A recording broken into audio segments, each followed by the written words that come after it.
শামসুদ্দিন আউলিয়া মায়ের নাম হলো উম্মুল ওয়ারা, বাড়ি ছিল খোরাসান।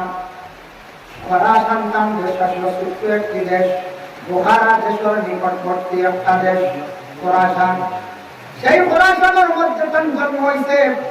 9 বছর বয়সে পুরাপুরি কোরআন শরীফে তাই মা বাবার ঘরে থাকা অবস্থায় মুখস্থ করে লাইছিল। 14 নম্বর বয়সে বাবার কি রাখছো, একটা ফলের বাগান আর এখানে 5 শক্তি আওলাদের জন্য রাখিয়া গেছ। গিয়াসউদ্দিন আউলিয়া একটা ফলের বাগান আর একটা 5 শক্তি রাখছেন। 5 শক্তি হইতে কিতাবে দেখা দেখলাম এটা একটা গাড়ি, বুঝাইছে গাড়ি রাখছেন আওলাদের। আমরা আওলাদ যখন লাগি মা বাবাই বিশেষ করিয়া বাবা আওলাদের জন্য সম্পদ রাখিয়া যায় বলে আমি মরে গেলে আমার আওলাদটা আমার লাগি পড়াশোনা করবো, আমার লাগি দোয়া করবো, আমার আওলাদ রইব খাইব জীবনটা কাটাইব। এর জন্য প্রত্যেক আওলাদের জন্য মা বাবা এই জীবনের সম্পদ গুলা রাখিয়া যায়। রাখুন না সম্পদ রাখো, প্রত্যেকে চিন্তা করেন আওলাদ যখন লাগি সম্পদ রাখিয়া যাইবার লাগে, আর না হলে বাড়ি খান রাখিয়া যায়। বাবা কত কষ্ট করিয়া মাথার গাম মায়ের মধ্যে বানাইয়া বাবা কি করলাম, ঘর বানাইলাম, বিল্ডিং বানাইলাম, জমিন লইলাম, পিঠা লইলাম। ওরে আওলাদ তোমার জন্য বাবাই সব কিছু করিয়া গেছ, কিন্তু আজকে বাবা নাই, আজকে মা নাই, মরি গেছেন মা বাবা। তুমি শাহবান সান চলিয়া যা, তোমার মা বাবার লাগে শাহবান সান একটা বার পড়াশোনা করাইয়া দোয়া করলাই না। নবী যে বারমান শাহবান সান মসজিদ করে জিন্দার বাঁচাইয়া তা হয়। হাজার হাজার টাকা খরচ করতেন, হাজার হাজার টাকা খাইতে উড়াইতে বাইরে, কিন্তু শাহবান সান চলিয়া যান বাবার বিচার করিতায়, বাবার নিরাশ সাথে খাইয়া যাইতায়। শাহবান সান তো একটা বার তুমি খতম করাইয়া কোরআন শরীফ খতম করাইয়া তোমার বাবার লাগি মাগফিরাতুল লাগি দোয়া করাইলে না। ইলা আসিগানি আমরা ডাক্তার মারি আস্তা বছর খাইয়া চলিয়া একদিন বছর পড়াশোনা করাইতাম না। খালি সময় নাই, খালি আমাদের সময় নাই, পয়সা জোড়া করতাম পারি না। বেসর আমরা চূড়া মক্তব্য 3 জন ওয়ালা মানুষ নিয়া মেহমান যায় মসজিদের নেশা হয়, লাগা ঘরের চাষারা হয়, ঘরের যারা ছাত্র 3 জন নিয়ে পড়াশোনা করায়। ফকির মিসকিন পাইলে পুরা খাওয়াও, খাওয়াইয়া শাহবান সান্দ মসজিদ দখলের লাগি দোয়া করো। নবী যে ফরমান শাহবান সান্দ মসজিদ দখলের মাফ দেয়, জিন্দার আল্লাহ মাফ দেন, তবে মসজিদ দখলের জিন্দার লাখ খুব বেশি চায়। এর লাগে শাহবান সান্দ দয়া করিয়া সবাই পড়াশোনা করাতাম। ভাই মুসলমান কেউর যদি বাবা মারা গেছেন, মা মারা গেছেন, টাকা পয়সা যাও কাজ আছে, যার নাই ভাবছেন না তিনি বেশ করে পরিবার শরীফ পড়িয়া দোয়া করো মা বাবার লাগিয়া। ওরে আপনার বন্ধুগণ নফল নামাজ পড়িয়া দোয়া করো। আর যাদের টাকা পয়সা আছে বাবা মরসন না মরসন মরা বাবার পরে তুমি খতমে আম দিয়া পড়াও 1 লক্ষ বার লা ইলাহা ইল্লাল্লাহ মুহাম্মাদুর রাসূলুল্লাহ, লা ইলাহা ইল্লাল্লাহ মুহাম্মাদুর রাসূলুল্লাহ। এই খতমে আম দিয়াটা যদি 1 লক্ষ বার আয়াতে করিমা তিলাওয়াত যদি ইমাম সাহেব ঘরে বসাইয়া যদি পড়ায়, এই খতম গানটা পড়িয়া যদি তোমার বাবারে কবরের মধ্যে রাখো, মারে যদি কবরের মধ্যে রাখো, এই খতমের কত গুণ, এই খতমের বদৌলতে মা বাবার কবরের আযাবকে আল্লাহ একবারে উঠাইয়া। সুবহানাল্লাহ। খতমে আম্বিয়া আমরা বাবা বললে খালি সাই মেসাব 5 জন আইন জানি কি আমি গিলু দিব বুঝাইছো আল্লাহ কই না 5 জন আইন দিবা বেশ না আর 5 জন দিন বেশ চলা যাইতো। বাবা কত সম্পত্তি আছে দলি যে পুরো যারা হারবা আপনারা পড়াই না খতম হয়।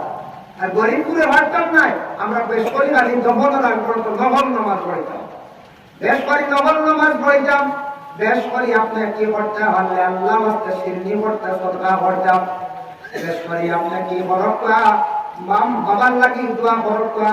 আর ধনী থাকলে যারা হারবা ধনী যদি অন্য মধ্যম বালা যারা আওকাত আছে ইলা কোন এমন বেশি গরিব মানুষ বর্তমান সময় আমাদের দেশে আল্লাহর বান্দাগান খতমে আম্বিয়া 30 জন মেসা বইতে জলদি পড়ি লাইবা কিবা তো 25 জনের নিচে আইলে কষ্ট হইব। 25 থেকে 30 জন মেসা দিয়া খতমে আম্বিয়া পড়াইয়া বাবার জন্য মায়ের জন্য দোয়া করা। এই খতম পড়িয়া মসজিদে খবর রাখলে কবরের আযাব নাই, আল্লাহ উঠাইছে। সুবহানাল্লাহ। আর আজকে যে জুমার রাত বুখারী শরীফের হাদিস মামিন মুসলিমিন ইয়ামুতু ইয়াওমাল জুমআহ আও লাইলাতাল জুমআতি ইল্লা ওয়াকাহুল্লাহু ফিতনাতাল কবর। জুমার দিন জুমার রাত যদি কোনো মানুষ যদি মারা যায়, এই মানুষের কবরের ভিতরে আল্লাহ যাতে রেহাই দিলাম। আল্লাহ জুমার রাত জুমার দিন বললে কবর আযাব পাওয়া বড় প্রশ্ন ছিল, ইলা রাই ভগর মত নসিব হইতো না। তবে আমরা আশা করতাম আল্লাহ বালা দিন বালা রাত আমরা মত কান্দা নসিব করিও। আমরা দোয়া করতাম না, সবে দোয়া করিল। আল্লাহর বান্দাগণ 14 বছর বয়স মারা গেল বাবা গিয়াসউদ্দিন আউলিয়া। মা 15 বা 16 বছর বয়স মা জননী মারা গেছে মঙ্গলওয়ারা।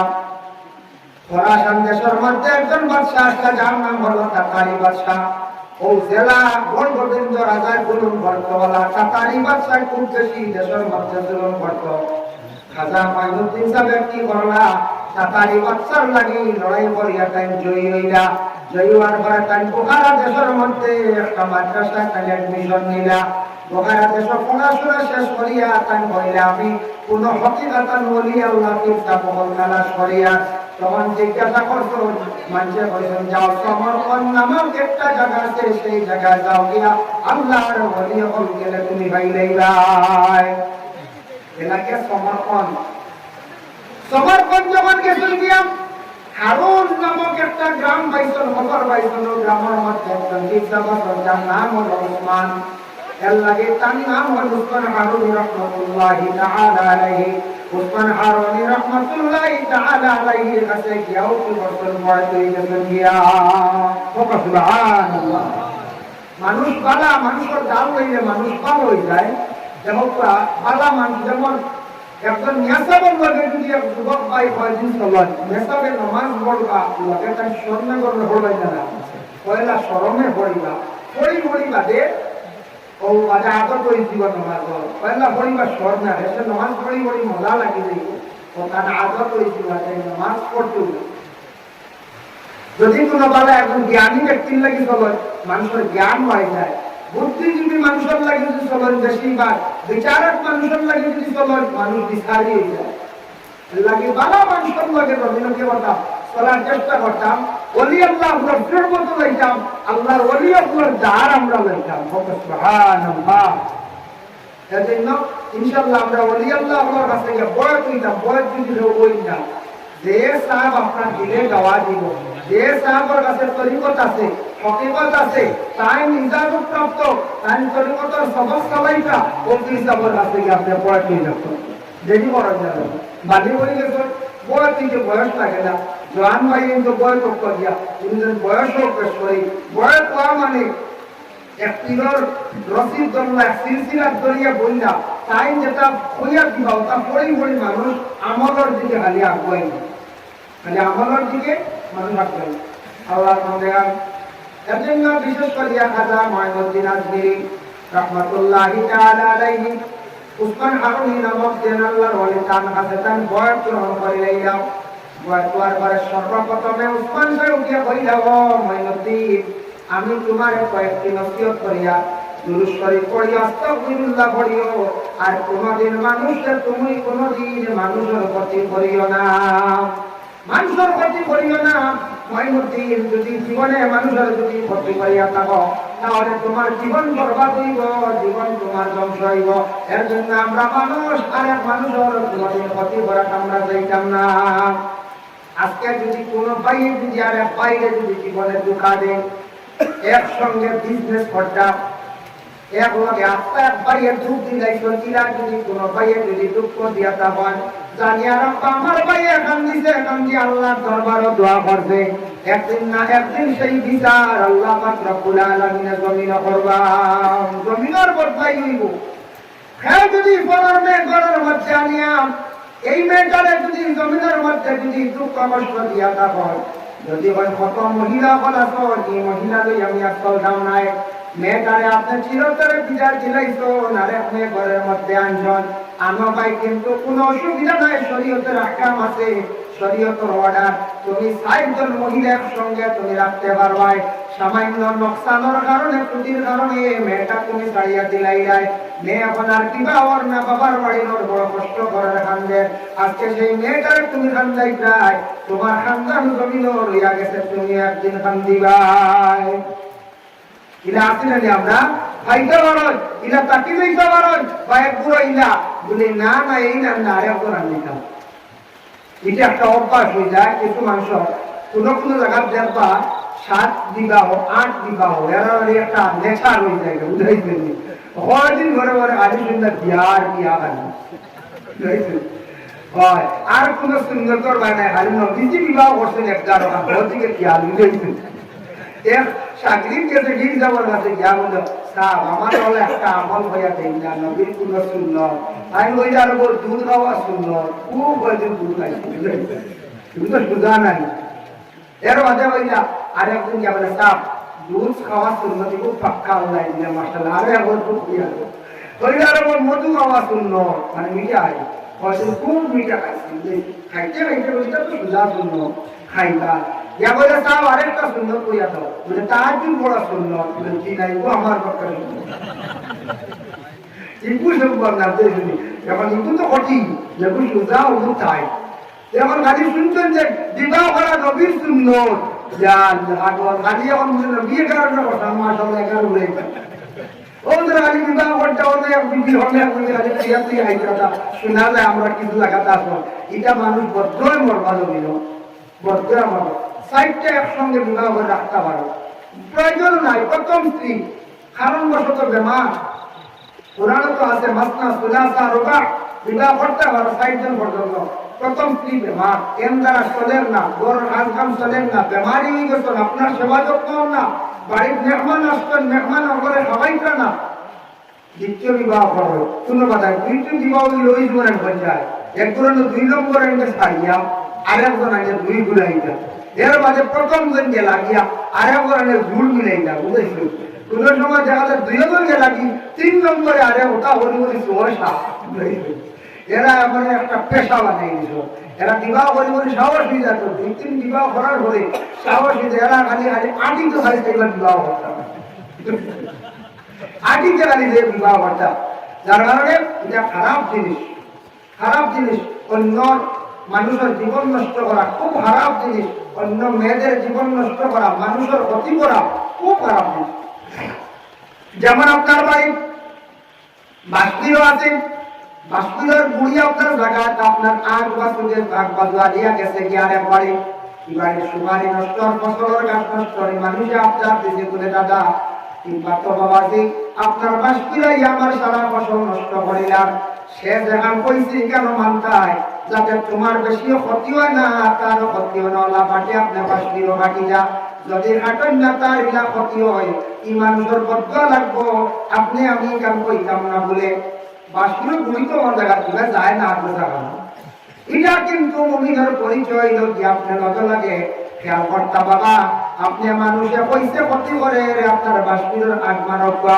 কিবা তো কিছু কাটিয়া কমাক্কা আরেকজনের ক্ষতি করতে না কষ্ট দিতাই না গাছ উঠি গেছে গাছ উঠিয়া ডাল দিয়ে বেটার টিনো দিয়ে মানে চেপা দিয়ে বেটার চাল নষ্ট করে বেটা আপনার জানাইছে তার আপনার ডাল গুলা কাটি লাগতো আপনার গাছ জাগাত থাকো কোনো অসুবিধা নেই গুলি মারবার দরকার নেই বুঝেছেন যার কারণে বিশেষ করিয়া এগুলো আমরা খেয়াল করতাম আরেকবার ডাল কাটি দিলে বেটা কইতো ডাল না আরেকবার ডাল কাটলে দরবার লাগবে না কইতেন দরবার লাগবে কারেন্টের লাইন সকাল হতে দর্শন লাইন মাঝে মাঝে লম্বা ডাল দিয়ে আইয়া দম কাটা দেয় পুরো মাটি নি একটু করে মাটি না বেশ মাটি দিয়ে তারা গিয়া কমপ্লেন দিব পুলিশ আইব পারব একটু পুলিশের গল্লা দাঁড়াই উঠব দাঁড়াই না বলতে পুলিশ দপ্তরে সবের দাঁড়ায় পুলিশ মিলিটারি আর্মি ইনু খেয়েও আইয়া গরমা গরম হাত নাই চাপটা গরম যদি হয়ে যায় তাতে কাণ্ড হয়ে যায় বুঝেছি এটা কিন্তু করা পালা নাই ঠিক নাই কারণ আটাশে গিয়াতে হয়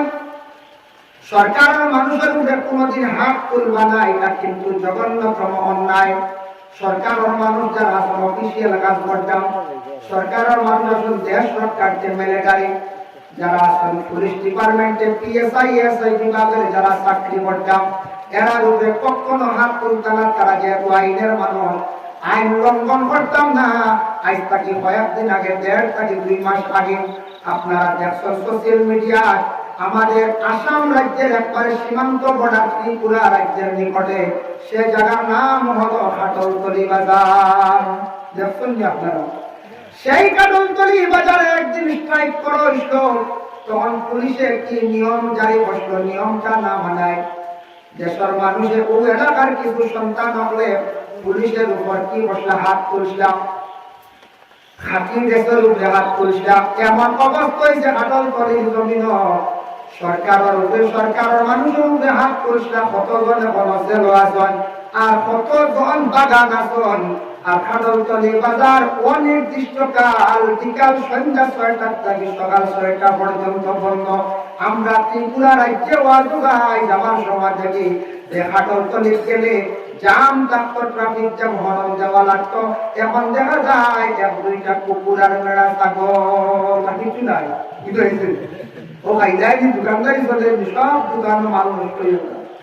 ও বিকাল ৬টা থাকি সকাল ৬টা পর্যন্ত কারফি, অনির্দিষ্ট কাল। যত সময় আসামি অন্তর হয়েছে না, এরা স্যালেন্ডার করছেন না, তত সময় পর্যন্ত ওইটা দোকান খুলতো না, এই বাজার খুলে ওইটা দিনের খোলার সুযোগে খাসামরের পেঁয়াজ সটকি লইতা বুঝাইছে নেই। তাও ৩ জন এখান হইলে রে, ৩ জন এখান হইলে এরা রে পাকা করা হয়ে যায়। দুরুশরীফ পড়া আল্লাহুম্মা সাইয়্যিদিনা মাওলানা মুহাম্মদ ওয়া আলা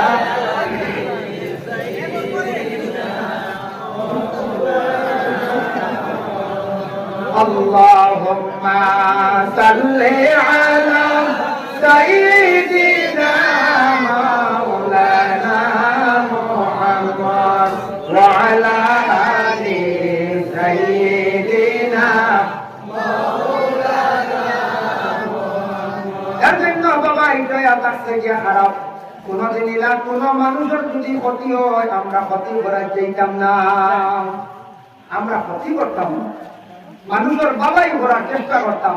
একজন যদি সাহায্য করে মুখ দিয়েও বলা টেকাজি পারছি না, মুখ দিয়ে সাহায্য করলে আল্লাহ আমার ওলা সাহায্য করবা, দুনিয়ার অন্য মানুষ দিয়ে সাহায্য করাই খেয়াল করছেন না। এর জন্য আল্লাহর বন্দেগান দেয়া করিয়া খাজা মঈনুদ্দিন যে নসিহত করতেন, তুমি কোনদিন মানুষের মন্দ করিও না, মানুষের ক্ষতি করিও না, মানুষ বিপদগ্রস্ত দেখলে যতটুকু পারো তুমি সাহায্য করিও, আর মানুষ অসহায় দেখলে তার পাশে তুমি দাঁড়াইও। একদিন খাজা মঈনুদ্দিন সাহেবরে কইলাম, মঈনুদ্দিন তুমি কতু করিয়া আসো, তাই কতু করলাম। কতু করার পরে কইরা দেখিছেন 2 রাকাত তুমি নফল নামাজ পড়ো যাই।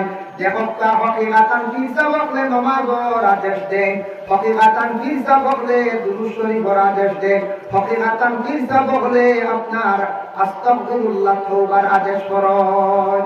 আর যদি বেতালা ওই কোন ফিরসা তখন গেলে কইবা বড় ধরিও আনিয়ে দিলাম দুবাই দেখো বড় ধরিও লাগবো এক বড় হয়ে যাবা নামাজ বড় দিও, নামাজ পড়িও, বলি আল্লাহ ওর খেদমত করিও, এটা হইতাম দেখেন কথা দিয়ে বললাম এটা মিলতে পারে আপনার কোনো জায়গা আর এটা ভালো। আল্লাহর বন্দেগান কইলাম মঈনুদ্দিন যে কি নামাজ পড়ে 2 রাকাত, মঈনুদ্দিনে জানাই বড় সুন্দর করে আমি 2 রাকাত নামাজ পড়িলাম আমার পীর মুর্শিদের সামনে। পরে কইলা বাবা মঈনুদ্দিন কুরআন শরীফের সূরা বাকারা তিলাওয়াত করো। কত লম্বা সূরা, এই সূরাটা হইল যে প্রায় 2.5 থেকে 3 পারা, বলা যায় প্রায় 3 পারা দাম লই যায় সূরা বাকারা।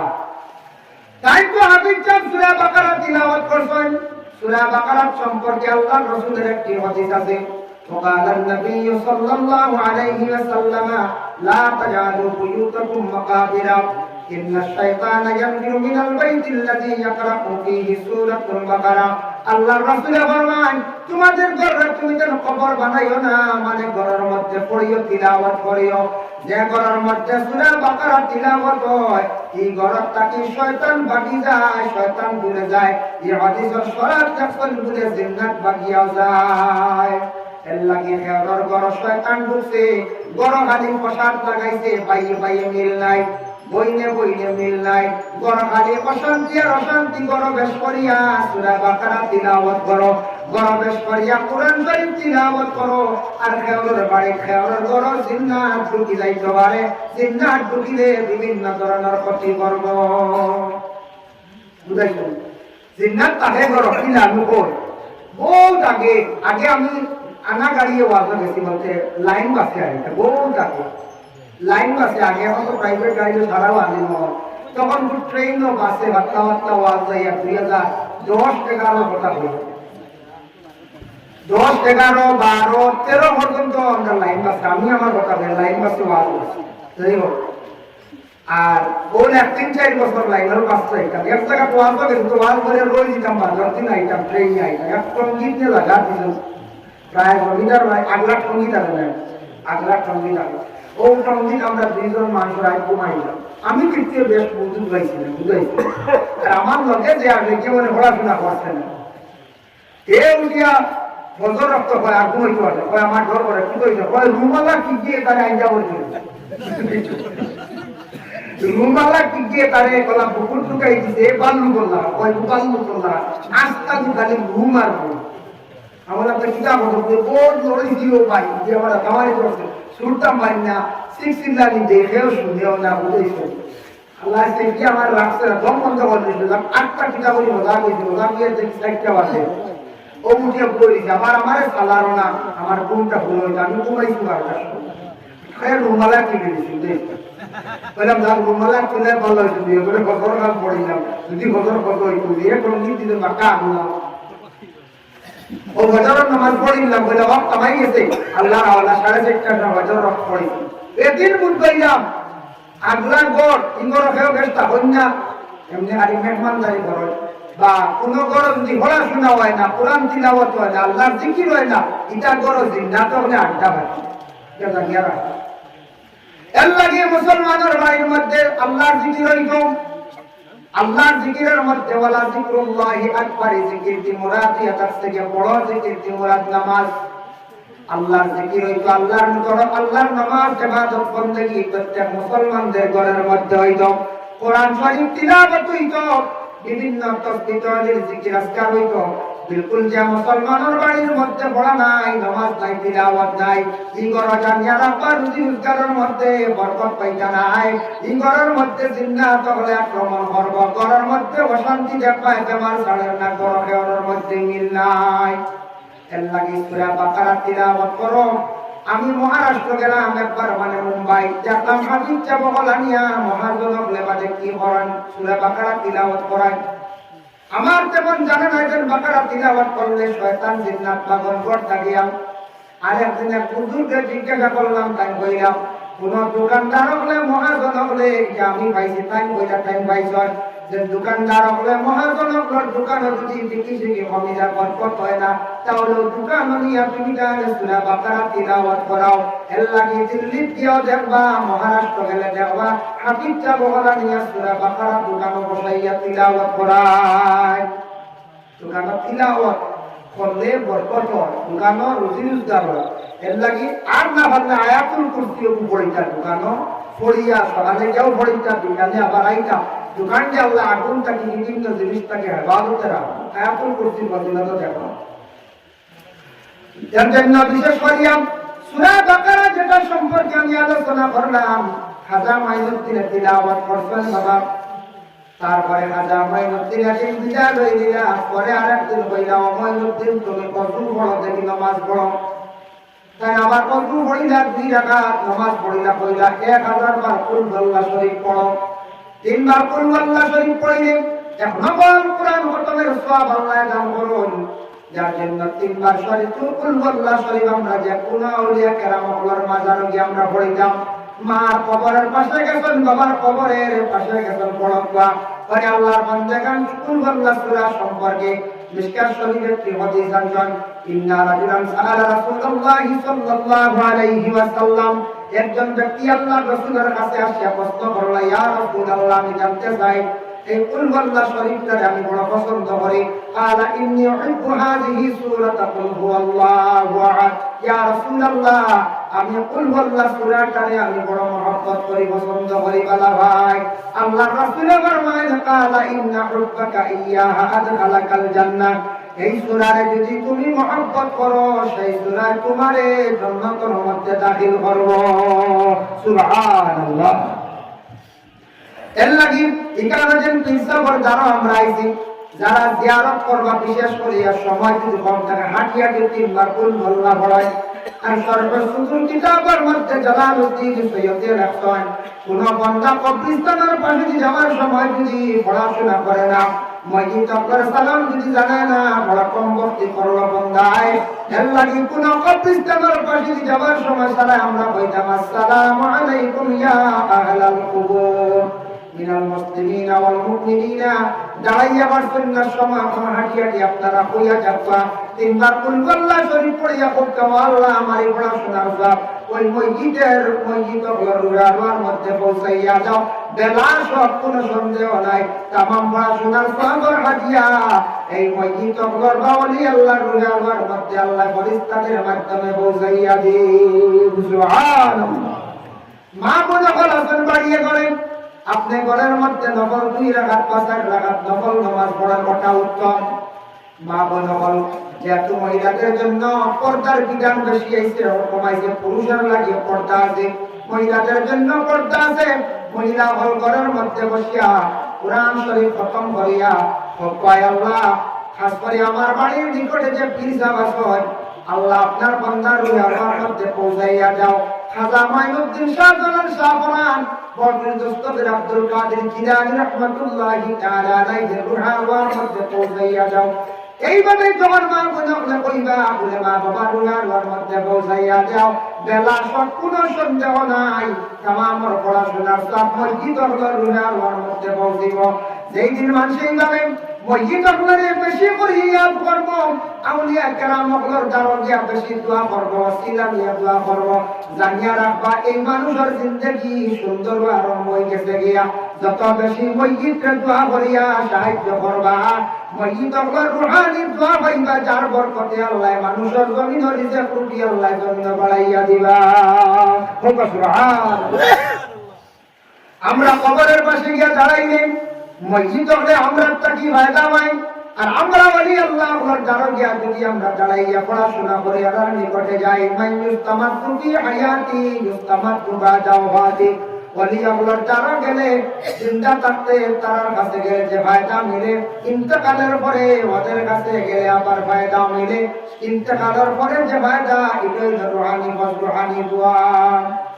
আল্লাহ কি ওলি আল্লাহর দরজা পা তাদের ওসিলা লইয়া আল্লাহর দরবারে দোয়া করবা। ভালো মানুষের ওসিলা আল্লাহ পাক রব্বুল আলামিন দোয়া কবুল করেন। হযরত জাকারিয়া নবী মরিয়ম ভালো মানুষ জানিয়া দোয়া করলা। হুনালিকা দাআ জাকারিয়া রাব্বা ক্বালা রাব্বি হাবলি মিন লাদুনকা যুররিয়াতান তাইয়্যিবাতান ইন্নাকা সামিউদ দুআ। দোয়া করলা আয় আল্লাহ মরিয়মের সামনে বালা ফলমূল দিতে পারলাম বেমৌসুমি চাইলে তো আমি জাকারিয়ার দোয়া ওলাদও আপনি দিতে পারলাম। তাম দোয়া কবুল হয়ে গেছে বালা মানুষের দ্বারা গিয়া দোয়া কবুল হয়ে গেছে করার কারণে। এখন ধর প্রশ্ন করতে পারেন দোয়া তো কত খারাপ করছে এটা কবুল হয় না, কিচ্ছু হয় না, ওলা মাথায় না। দোয়া বেশিরভাগ কবুল হয়, কিছু দোয়া আছে উপরের দিকে যায় না কোন কারণে বলে কোন পাশার কারণে। ইয়া আইয়ুহান নাস কুলু মিম্মা ফিল আরদি হালালান তাইয়্যিবা। সে আয়াতের ব্যাখ্যা লেখছেন তাফসীর ইবনে কাসীরের মধ্যে হযরত সাআদ ইবনে ওয়াক্কাস নামক একজন সাহাবী। এই সাহাবী রাসূলুল্লাহ দরবারে বলেন ইয়া রাসূলুল্লাহ ইয়া হাবিবাল্লাহ আপনি আমার জন্য দোয়া করুন, আমি কিভাবে দোয়া করলে আল্লাহ দোয়া কবুল করব? রাসূলুল্লাহ ফরমাইন যে সাআদ দোয়া আল্লাহ কবুল করব। ও সাআদ যদি হালাল রিজিক কানে ওয়ালা হইয়া তখন মানুষের দোয়া আল্লাহ কবুল করে। আর যেই দিন যেই সময় মানুষে হারাম খাই লাইব ওই দিনটা কেউ সময় তাকিয়া 1040 দিন পর্যন্ত হারামকারীর দোয়া উপর দিকে উঠে না। এর লাগি বাবা হারাম খাইলে দোয়া উপরের দিকে যায় না। হারাম টাকা থাকলে খতম পড়াইয়া হাদিয়া করবাই কিন্তু কোনো ফায়দা মিলে না। হারাম থাকলে হারাম যদি আমি মেসাবরেও খাওয়াই, গ্রামের মানুষেরও খাওয়াই, সারা খাওয়াই মুখ কিন্তু ঠিক আছে, কোনটা কি ফায়দা পাইতাম নাই। এর লাগি জীবনে হালাল রেজে কামাইবার আমরা চেষ্টা করতাম। ঋণ থাকলে ঋণ মারার আমরা জীবনে বাবা চেষ্টা করতাম। ঋণ লইয়া জমিনটা কি বিদা হইলে শেষ না বাবা কিয়ামতের দিন দিতে লাগে। কোন বাবাই যদি ঋণ করি লাইছো না আওলাদ বাড়িতে, আওলাদ হলে ঋণ মারবা, কারণ তোমার তো তোমাদের উপরে হক আছে। বাবাই লালন পালন করিয়া বড় করছেন ঋণ, এবং তুমি তাই মারো, বাবাই মারতে পারছেন না, আওলাদ হলে মারতে, এটা তোমাদের উপরে হক। কোন উপযুক্ত মেয়ে যদি বিবাহ দিয়েছেন বা বিবাহ হয়ে গেছে, স্বামীর বাড়ি গেছেন, সম্পদ আছে, মহিলা স্বামীর বাড়ির চাটিও বাবার ঋণ তাই মারতে পারবা না। কি আমার এটা কোনো মেয়ে আসল দলি ফ্যামিলির বিবাহ হয়েছে বা স্বামীর বাড়ির দোন হয়ে গেছে, এটা হয় না। কোন মহিলা ঘরে আসার পরে রুজি রোজগার বাড়া করে, কোন সন্তান জন্মগ্রহণ করার পরে রুজি রোজগার